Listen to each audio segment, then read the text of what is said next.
जय हिंद दोस्तों, स्वागत है आप सबका एक बार फिर से टेक्निकल अर्थ में। मैं किशन आप सबका स्वागत करता हूं। तो चलिए शुरू करते हैं आज के डिफेंस समाचारों को। बढ़ते हैं पहले डिफेंस अपडेट की तरफ। दोस्तों, भारत की स्पेशल पैरा फोर्स यानी कि पैरा एसएफ अब अपनी मौजूदा M4 राइफलों को बदलना चाहती है, जिसके लिए वो इजरायली वेपन इंडस्ट्रीज के द्वारा तैयार की गई एराड असॉल्ट राइफलों को देख रही है। और ये कदम पैरा एसएफ के द्वारा सबसे आगे रहने की जो प्रतिबद्धता है उसको दर्शाता है। एराड को इसकी adaptability, special forces, law enforcement unit के लिए डिजाइन किया गया और इसकी कई सारी विशेषताएं हैं, खास करके इसका कैलिबर, कन्वर्टेबिलिटी और ये राइफल 5.56 × 45 mm नाटो एमुनेशन को दाग सकती है और .300 ब्लैक आउट राउंड के बीच आसानी से इसे स्विच भी कर सकती है, जो कि अलग अलग कॉम्बैट सिनेरियोस के लिए फ्लेक्सिबिलिटी प्रदान करता है। और इस एराड को कस्टमाइज भी किया जा सकता है। इसके ऊपरी रिसीवर पर एक कंप्लीट लंबाई वाला पिकेटिनी रेल लगाया गया है, जिसमें कि अलग अलग स्कोप्स और अन्य मिशन महत्वपूर्ण सामानों को जोड़ा जा सकता है। इसके अलावा हैंड गार्ड पर स्ट्रेटेजिक पोजीशन 3, 6 और 9 बजे की है, जिसकी वजह से इसमें और अतिरिक्त ऑप्शन मिल जाते हैं, जैसे कि माउंटेनिंग ग्रिप्स, लाइट और लेजर के साथ। आपको बता दें कि ARAD short stroke gas piston system regulator का इस्तेमाल करता है, जो कि कठोर परिस्थितियों में इसे ऑपरेट करने में आसान बनाता है। अभी भी दोस्तों हमारी जो पैरा एसएफ है वो पुरानी M4 राइफलों पर निर्भर है, जो कि अब धीरे धीरे ऑब्सोलीट हो रही हैं। ऐसे में दोस्तों पैरा एसएफ के लिए इजरायली वेपन इंडस्ट्रीज के द्वारा एराड जो है वो सबसे बेहतर और घातक हथियार होगा। दोस्तों S-400 की डिलीवरी को लेकर एक बड़ा अपडेट सामने आया है, जिसमें कहा जा रहा है कि रशिया यूक्रेन कॉन्फ्लिक्ट की वजह से जो भारतीय वायुसेना को 2 बाकी बचे S-400 long range air defence missile system है वो अगस्त 2026 तक मिलेंगे। आप सब जानते हैं कि भारत ने रशिया के साथ 5 S-400 air defence system squadrons के लिए डील की थी, जिसमें से 3 वो डिलीवर कर चुका है, लेकिन 2 अब 2026 तक मिल पाएंगे।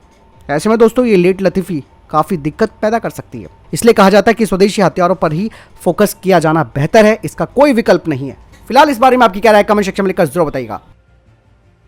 बढ़ते हैं नेक्स्ट अपडेट की तरफ। दोस्तों डीआरडीओ अब कावेरी इंजन परियोजना में काफी तेजी से काम कर रहा है और अब भारतीय विमानन में यानी कि इंडियन एविएशन में एक नए युग की शुरुआत करने के लिए तैयार हो चुका है। ड्राई कावेरी इंजन के परीक्षणों की तैयारी चल रही है और इस साल के अंत में इसका इनिशियल फ्लाइट रिलीज सर्टिफिकेशन का लक्ष्य रखा गया है। आपको बता दें कि जीटीआरई को नए तैयार किए गए जो मॉड्यूल्स है वो मिलने लगे हैं, जो कि ड्राई कावेरी इंजन के उत्पादन की दिशा में शुरुआती कदम है। बता दें कि ये जो नए मॉड्यूल्स हैं उन्हें गोदरेज एरोस्पेस के द्वारा दिया गया है।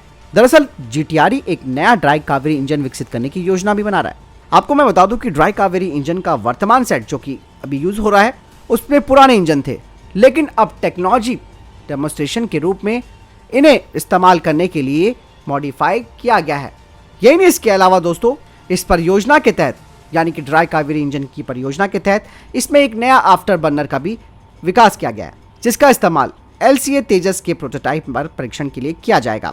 ड्राई कावेरी इंजन एक नए आफ्टर बर्नर से लैस होगा, जो कि 80 किलो न्यूटन से भी अधिक का शक्तिशाली थ्रस्ट आउटपुट को लक्षित करेगा, जो कि वर्तमान में LCA तेजस मार्क 1A को पावर देने वाले F404 इंजन के लिए भविष्य में इनकी जगह लेगा। विशेष रूप से कावेरी इंजन की एक बात यहाँ पर यह है कि यह भारतीय मानक शर्तों को पूरा करता है और इसे इसी हिसाब से इंजीनियर किया गया है, जो कि पूरे उपमहाद्वीप में जहाँ पे गर्म और ह्यूमिड यानी कि आर्द्र जलवायु है वहाँ पर भी ये अपना पूरा प्रदर्शन कर सकता है। कावेरी इंजन का सबसे बड़ा फायदा ये होगा कि जो चुनौतीपूर्ण ऑपरेशनल स्थितियां हैं उसके तहत थ्रस्ट को ये बनाए रखेगा।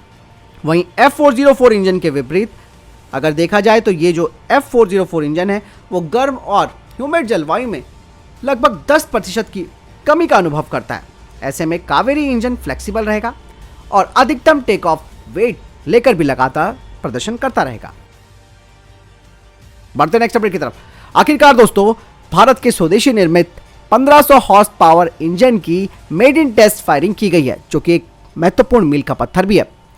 1500 हॉर्स पावर का इंजन सैन्य प्रबंधन प्रणालियों में एक आदर्श बदलाव का प्रतिनिधित्व करता है, जिसमें कि high power to weight ratio, operability in extreme condition जिसमें कि हाई एल्टीट्यूड और सब जीरो टेम्परेचर भी शामिल है, और साथ ही डेजर्ट यानी कि रेगिस्तानी वातावरण भी शामिल है। यानी कि इन सब में यह इंजन आसानी से ऑपरेट किया जा सकता है। और सबसे बड़ी बात है कि इस इंजन में एडवांस टेक्नोलॉजी का इस्तेमाल किया गया है, जो कि विश्व स्तर पर सबसे उन्नत इंजनों के बराबर खड़ा हो गया।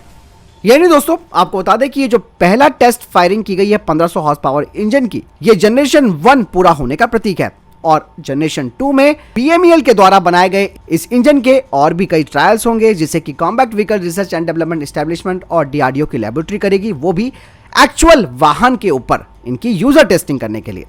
और ये प्रोजेक्ट 2025 तक पूरा हो जाएगा। बता दें कि इस 1500 हॉर्स पावर का इंजन अर्जुन मार्क 1A और future next generation main battle tank में भी इस्तेमाल किया जाएगा।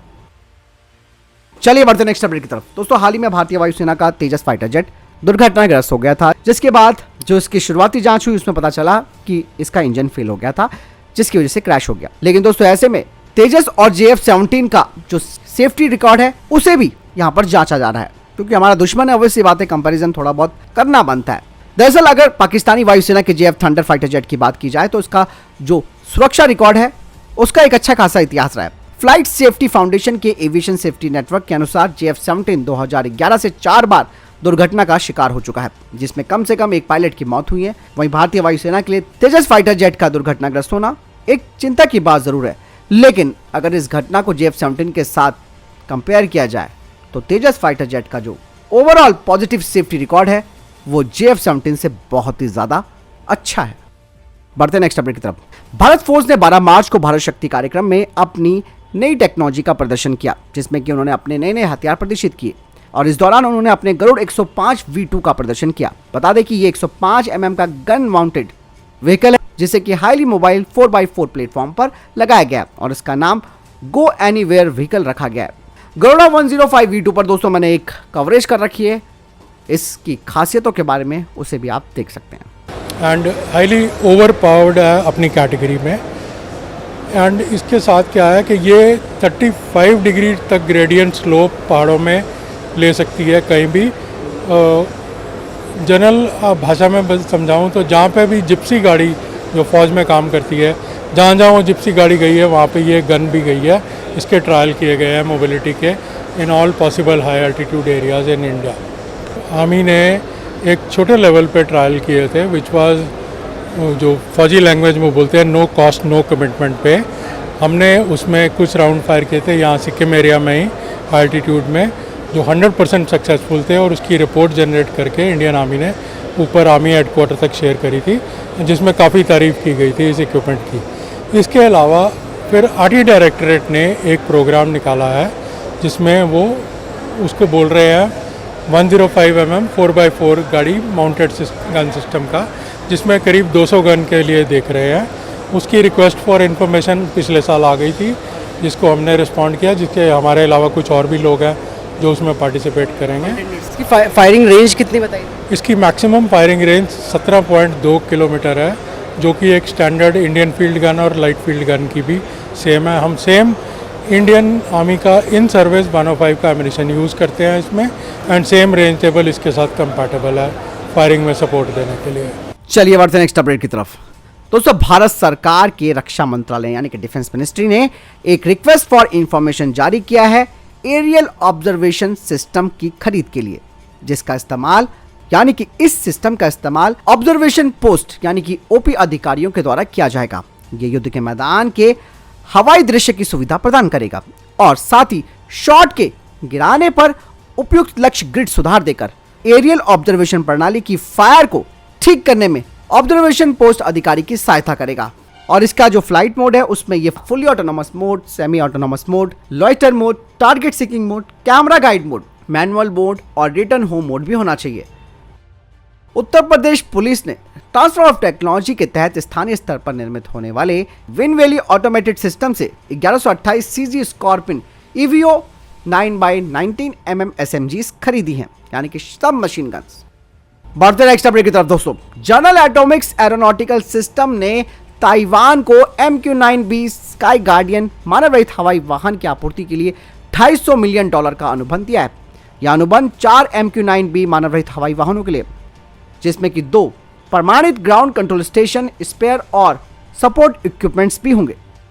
अबू धाबी स्थित मीरा एरोस्पेस और वेदा एरोनॉटिक्स ने भारत के हैप्स मार्केट के लिए एक लॉन्ग टर्म रणनीतिक समझौते पर हस्ताक्षर किए। मीरा एरोस्पेस स्थानीय अनुसंधान एवं विकास पहल के लिए वेदा एरोनॉटिक्स क्षमताओं का लाभ उठाते हुए हैप्स टेक्नोलॉजी प्रदान करेगी। बता दें कि 1 साल पहले ही भारत में इसके सीमित उड़ान परीक्षण भी किए जा चुके हैं।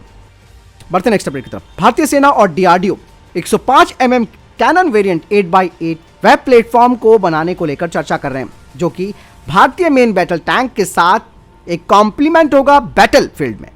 साथ ही भारत इन्हें अपने दोस्ताना देशों को भी एक्सपोर्ट कर सकता है। ये 8x8 light combat tank variant होगा।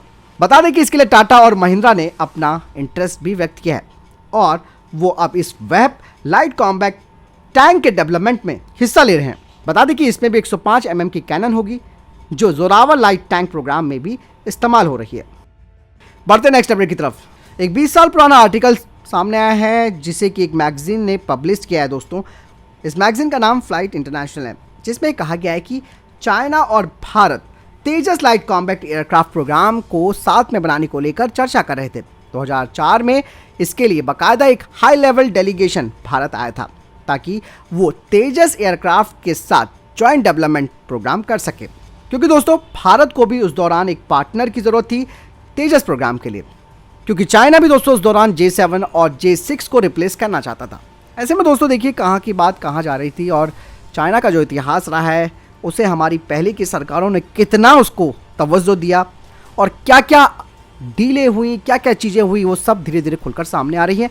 और डिफेंस के साथ जो खेल किया जा रहा था वो वाकई में एक बड़ा यहाँ पर थ्रेट बन सकता था, क्योंकि तेजस भारत का स्वदेशी प्रोग्राम है, और ऐसे में चाइना की इन्वॉल्वमेंट अगर उसमें हो जाती तो शायद हमारी सारी मेहनत पानी में वैसे भी चली जाती और प्लस चाइना पर डिपेंडेंसी हो जाती। फिलहाल इस बारे में आपकी क्या राय है, कमेंट सेक्शन में लिखकर जरूर बताइएगा। दोस्तों हम लोग अक्सर बात करते हैं अर्जेंटीना को लेकर कि ये तेजस फाइटर जेट लेगा या फिर कौन सा फाइटर जेट लेगा, लेकिन यहाँ पर एक चीज़ यहाँ पर समझ में आई है अर्जेंटीना को लेकर खास करके, जिसमें कि दोस्तों अर्जेंटीना के पास अब ऑप्शन नहीं बचा है और उनका देश एक ऐसे चौराहे पर खड़ा हो गया है जहां पर वो डिसीजन नहीं ले पा रहा है। भले ही वहां पे सरकार बदल गई हो, लेकिन अभी भी उन लोगों ने डिफेंस पर ज़्यादा खर्चा नहीं किया है, क्योंकि उनके पास उतने पैसे नहीं है। 2015 में उन्होंने अपने पुराने डैसॉल्ट मिराज 3 को रिटायर कर दिया था, और इसके बाद से अर्जेंटीना की जो वायु रक्षा है वो केवल F4R फाइटिंग हॉक जो है उन पर निर्भर हो गई है, जिन्हें कि तत्काल रूप से मॉडर्नाइज करने की जरूरत पड़ गई है। और आप सब जानते हैं कि अर्जेंटीना पर यूके के द्वारा प्रतिबंध भी लगाया गया है 1982 के फॉकलैंड युद्ध के बाद। ऐसे में अर्जेंटीना ब्रिटिश मूल के कोई भी रक्षा उत्पादों को ना तो खरीद सकता है, और कोई देश उन्हें इन इक्विपमेंट्स को यानी कि ब्रिटिश निर्मित जो कंपोनेंट्स हैं उन्हें लगाकर इन्हें बेच सकता है। बीच में दक्षिण कोरिया के FA-50 एक मजबूत दावेदार बनकर अर्जेंटीना के टेंडर में उभरा था, लेकिन वही ब्रिटेन की वजह से वो इसे नहीं ले पाए। लेकिन यहाँ पर दोस्तों भारत का जो तेजस फाइटर जेट है, इस फाइटर जेट का मूल्यांकन तो किया गया, लेकिन इसमें भी ब्रिटिश निर्मित कंपोनेंट्स है। लेकिन भारत ने ये कहा कि भाई अगर आप हमें आश्वासन देते हो तो हम आपको इस फाइटर जेट को बिल्कुल ब्रिटिश निर्मित जो कंपोनेंट्स हैं उन्हें हटा कर देंगे, लेकिन तब भी बात नहीं बन पाई। इसके बाद दोस्तों अमेरिका ने पुराने सेकंड हैंड जो 38 F-16 विमानों की मंजूरी दे दी, लेकिन इनकी कीमत काफ़ी ज़्यादा है। ऐसे में अर्जेंटीना की यहाँ पर भी बात नहीं बनी। अब दोस्तों यहाँ पर सबसे बड़ी बात यह है कि LCA तेजस से अगर हम ब्रिटिश कंपोनेंट्स को हटा देते हैं और उनके यहाँ स्थानीय विनिर्माण सुविधा खोल देते हैं तो शायद अर्जेंटीना की दुविधा दूर हो सकती है। लेकिन ये बात अर्जेंटीना की क्षमता पर निर्भर करती है। अगर ऐसे ही बजटीय बाधाओं का सामना उसे करना पड़ेगा तो सारे काम चुनौतीपूर्ण हो जाएंगे, और अगर अर्जेंटीना तेजी से निर्णय नहीं लेता तो उसकी वायु रक्षा क्षमताओं में काफ़ी गहरा प्रभाव पड़ने वाला है। साथ ही साथ भारत पर भी एक इम्पैक्ट पड़ेगा। ऐसे में ही बात साफ हो जाती है कि अर्जेंटीना की लेट लतीफ़ी की वजह से भारत की पेशकश भी धरी की धरी रह जाएगी। चलिए बढ़ते हैं नेक्स्ट अपडेट की तरफ। तो सब भारतीय फर्म एथ्रॉन ने एक ऐसा ड्रोन बनाया है जो सेल्फ डिस्ट्रक्टिव टेक्नोलॉजी पर आधारित है, जिसे कि भारत पाकिस्तान और चाइना बॉर्डर पर तैनात कर सकता है इंटेलिजेंस मिशन के लिए। तो फिलहाल ये तभी तक के टॉप डिफेंस अपडेट्स। वीडियो के सामने कोई प्रश्न जवाब है, आपको कोई सवाल है, कमेंट सेक्शन में लिखकर जरूर पूछ सकते हैं। मिलता हूं नए वीडियो के साथ। चैनल जो सब्सक्राइब कीजिएगा। जय हिंद, वंदे मातरम।